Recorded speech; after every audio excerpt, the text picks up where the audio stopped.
All right, today we are going to give you a strategy to win your Dynasty League. So we've done some research, and when I say we, I really mean Nathan, and we have found a trend in Dynasty Championship winning teams that we're going to share with you today that you can take advantage of to help win money in your Dynasty Leagues. First, make sure you like the video. You just go down there, hit that little thumbs up, and it goes, and, you know, it's super helpful and free, and you know it only literally takes us half a second, and you're watching the video, so do it. And make sure you subscribe to the channel if you haven't, because if you're watching our videos, you clearly at least tolerate us, so subscribing also helps. Make sure you check out our locals page as well. All right, so we've been waiting to do this video for a couple days now, and Nathan has just been giggling constantly around me like, I can't wait to show you all this, and I have no clue. I haven't let you look at any of the data. I have no clue what any of it is, so you're going to get my reactions live on camera, so we're gonna see. But Nathan, according to Nathan, this is something that, what is it? Just tell him what it is. Yeah. So this is I went out on Twitter. I went into our Discord, our community, and everything, and they were all of you guys were super helpful. But I got the winners of 164 leagues. Holy smokes! Okay, and I pulled together basically what tight end did you have when you won your championship? What tight end did you use for the entire season pretty much, and who did you win with in tight end premium and non-tight end premium? So for tight end premium leagues, I had 118 leagues. I had 46 for non-tight end premium. There's a significant difference here, but I wanted to basically see, we talk about this all the time, the difference between elite tight ends versus all the rest. That's the top 6 producing tight ends versus all the rest is incredibly significant. And really after 6, you don't really have to worry about tight end at all. So I really wanted to see if this was, you know, statistically true, and if our advice was really going to help you in dynasty startups and rookie drafts and everything like that. So here's what I found. Here's the elite tight ends that produced this last season. It was Travis Kelce, number 1, George Kittle, number 2, and this is all based off of points per game basis. Mark Andrews, number 3, Hawkinson, number 4, Goddard, number 5, and Evan Ingram, number 6. I excluded Zach Ertz. Technically, Zach Ertz was number 6, but he got hurt mid-season. That really sucked. Minimum games. Yeah, so those are our top 6 producing tight ends. In tight end premium leagues, do you want to guess the percentage of elite tight end champions in a tight end premium league? In a tight end premium league? Wow. I'm thinking, I mean, with the way you're talking about it, it's making me think 80%. It's almost 80%. 77% of all tight end premium leagues, the champions that won those leagues had one of those tight ends. Had one of those 6 tight ends. Holy smokes. Top 4. That's overwhelming. Yeah. Top 4, that's Travis Kelce, George Kittle, and Mark Andrews, and TJ Hawkinson specifically, 63%. Wow. So there's even a significant gap between top 4 and top 6, really 5 and 6 even. And we speak very highly of Dallas Goedert specifically, but there is a major difference between him and George Kittle. And in terms of ADP, they're going pretty close together. Non-tight end premium, this is where it gets interesting. For you guys that do not play in tight end premium leagues, where you just play standard, you know, half PPR, even full PPR, non-tight end premium elite tight end champions is about 70%. How many of those do you think Kelce accounts for? Kelce alone. And how many total are there? 46 that I have. I'm going to go with 34. Whew, not quite. He actually accounts for 37%, which is 17 of the 46. I was close. Which is actually insane. Like, that's insane. He is single-handedly 3% off. Yeah. He's single-handedly winning you. Oh, I thought you meant like 34 champions. Oh, total. no, 34%. Okay, 34%. You were really close. Yeah. Yeah, 37%. So what Kelce you alone. need to so know what I'm saying, what I'm saying is in non-tight end premium leagues, my hypothesis or my theory is that past Kelce, you can completely throw tight end away. Huh. Now, there are, I would say, disclaimers to that. This was a bit of an outlier season because Kyle Pitts was hurt and Mark Andrews was not producing to the level that he usually does. And George Kittle, who actually I think is one of the best producing tight ends next to Travis Kelce, You know, it was kind of an outlier season for him as well, but he still averaged like 6 points less than points per game less than Travis Kelce did. Yeah. Top 4 tight end champions for non-tight end premium leagues was about 59%. Yeah. So again, the gap there, not nearly as high, but still. What was the percentage of Kelce in tight end premium leagues?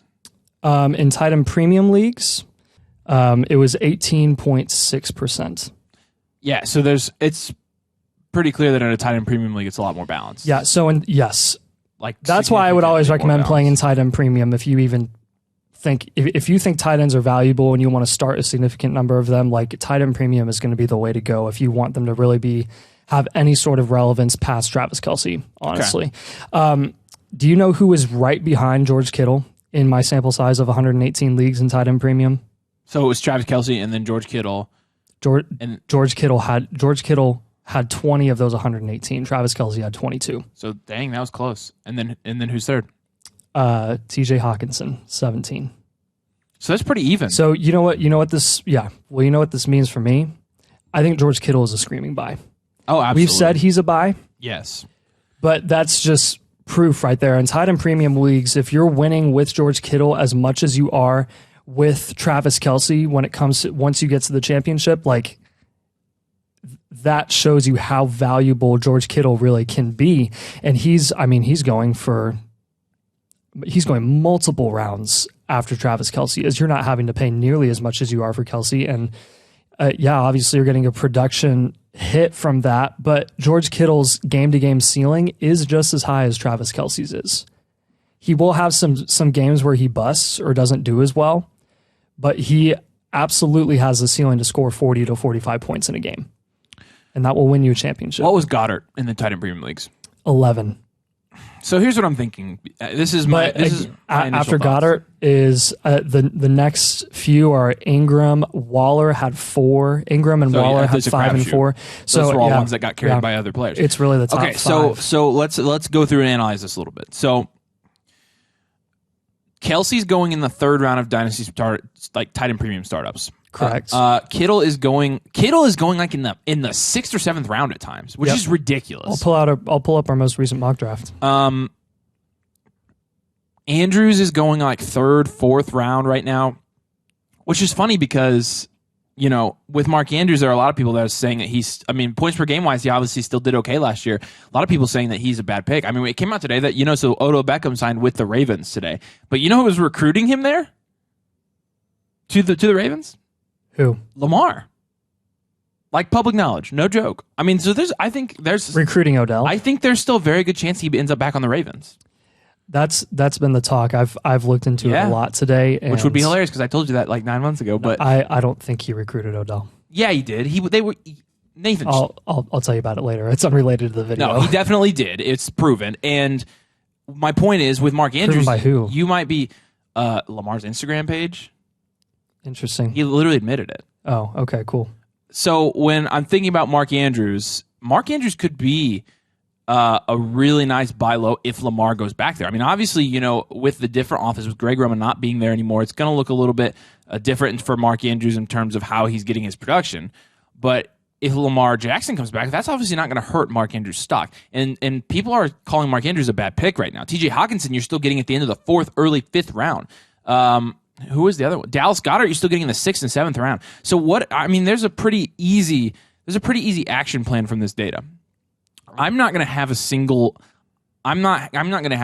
team in my tight end premium leagues, and I have only tight end premium leagues where I don't have these guys. I'm just not going to. I have Pitts, and until Pitts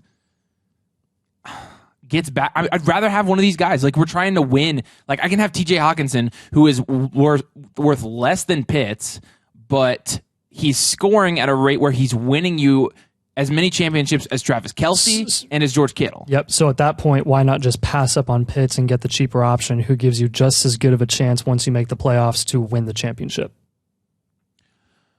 Oh, wow. You have a significant leg up on these guys. And that's why I would say I still think in terms of the number of elite tight ends we have right now is still going to be 6, because we're assuming that Pitts is going to get back to what he did his rookie season and maybe even do a little bit better coming back healthy. But Evan Ingram, which we thought could have even been in that elite tier this past season, he wasn't. Yeah. He wasn't, which is crazy. And there are always going to be those outliers, like the tight ends that have a boom year like Evan Ingram or like Robert Tonyan did that one year. And Waller just got lucky. He just had one high-producing game at the very end of the season when he came back healthy and for a game that didn't really matter. So yeah, absolutely. And with tight end, I think a lot of people tend to punt tight end. This is highlighting the point also that the tight ends you're getting past like round 7 or 8 are pretty much worthless. Like they're not the Chig Okonkwo's and the Trey McBrides and the Greg Dulcich's right now, while they may hold some value, they're not it. And you know what also this says to me is if we do have such a heavy tight end draft class this year,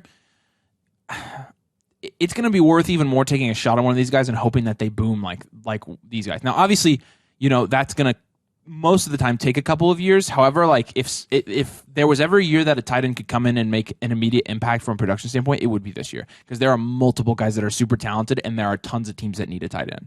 So it's so bare right now, and that may be part of why that's so top heavy is because there's just not a ton of tight ends that are producing at that level to carry our fantasy teams. However, I think that either one thing is going to happen. Either A, it's going to balance out at the top, which I don't believe so. I think Travis Kelce is going to continue to get his own. I think Hawk and Mark Andrews and Dallas Goedert and Kittle, I think all those guys are going to continue to get their own. So what's more likely to happen is you're going to get more tight ends in the league that are capable of producing at that level, and then you're going to start getting those guys at super cheap prices, and then when they hit, you've essentially hit the jackpot in terms of trying to contend for a dynasty championship. Yeah. Because, like I said, right now, Chig Okonkwo is not winning you a league.